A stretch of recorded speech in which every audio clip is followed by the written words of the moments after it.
జమ్మూ కశ్మీర్లోని పహల్గామ్లో జరిగిన ఉగ్రదాడిలో దాయాది దేశం పాకిస్తాన్ హస్తం ఉందని చెప్పడానికి మరో కీలక ఆధారం బయటపడింది. తాజాగా ఆపరేషన్ మహాదేవ్లో హతమైన 3 ఉగ్రవాదుల్లో ఒకడైన తాహిర్ హబీబ్కు అంత్యక్రియలను పాకిస్తాన్ ఆక్రమిత కాశ్మీర్లో పాకిస్తాన్ ప్రభుత్వమే నిర్వహించినట్లు తెలుస్తోంది. అయితే జనాజా ఏ గైబు విధానంలో అతని అంత్యక్రియలు నిర్వహించారు. సాధారణంగా చనిపోయిన వ్యక్తి మృతదేహం అందుబాటులో లేకపోతే జనాజా ఏ గైబు విధానంలో అంతిమ సంస్కారాలు నిర్వహిస్తారు.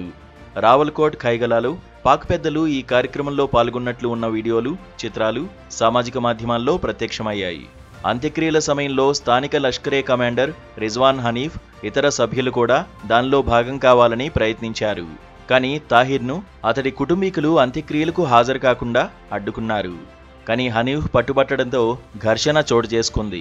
స్థానికులను ఉగ్రవాదులు తమ ఆయుధాలతో భయపెట్టారు. దీంతో వారు ఆందోళనకు దిగారు. కాగా తాహిర్ హబీబ్ తొలుత ఇస్లామిక్ జమాత్ తలాబా స్టూడెంట్ లిబరేషన్ ఫ్రంట్లో పనిచేశాడు. అతడికి ఆఫ్ఘానీ అనే నిక్నేమ్ ఉంది. ఇదే ఇంటెలిజెన్స్ రికార్డుల్లో కూడా నమోదైంది. పాక్ సైన్యంతో అతడికి సన్నిహిత సంబంధాలు ఉన్నాయి. అదే అతడిని ఉగ్రవాదిగా మార్చాయి.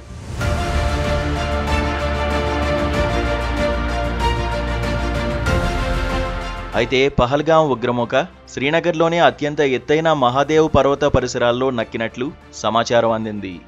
ఇది 13,000 అడుగుల ఎత్తుతో ఏడాది పొడవునా మంచుతో కప్పుంటుంది. గత ఆదివారం అర్ధరాత్రి దాటాక చైనా తయారీ encrypted communication set T-82 activate అయినట్లు భద్రతా దళాలు గుర్తించాయి. పహల్గాం ఉగ్రదాడిలో వీటిని వాడారు. దీంతో దళాలు అప్రమత్తమయ్యాయి. ఆ సెట్ లొకేషన్ డాచ్గామ్ నేషనల్ పార్కులో ఉన్నట్లు గుర్తించాయి. సైన్యం, సిఆర్పిఎఫ్, జమ్మూ కాశ్మీర్ పోలీస్ ఆపరేషన్కు సన్నాహాలు మొదలుపెట్టాయి. ఆపరేషన్ మహాదేవ్ పేరుతో ఉగ్రమూకలపై కాల్పులు జరిపిన సైన్యం ఉదయం 11 గంటల సమయంలో 3 ఉగ్రవాదులను గుర్తించి మట్టుబెట్టింది. ఇందుకు సంబంధించిన ఫోటోలు, వీడియోలను సైతం సైన్యం విడుదల చేసింది. ముఖ్యంగా పహల్గాం ఉగ్రదాడిలో పాల్గొన్న నిందితులు వీళ్లేనంటూ భారత సైన్యం ప్రకటించింది. ఈ క్రమంలోనే 3 ఉగ్రవాదుల్లో ఒకడైన తాహిర్ హబీబ్కు జనాజా ఏ గైబు విధానంలో అంత్యక్రియలు నిర్వహించారు. ఈ కార్యక్రమాన్ని పాక్ ప్రభుత్వమే అధికారికంగా నిర్వహించినట్లు తెలుస్తోంది.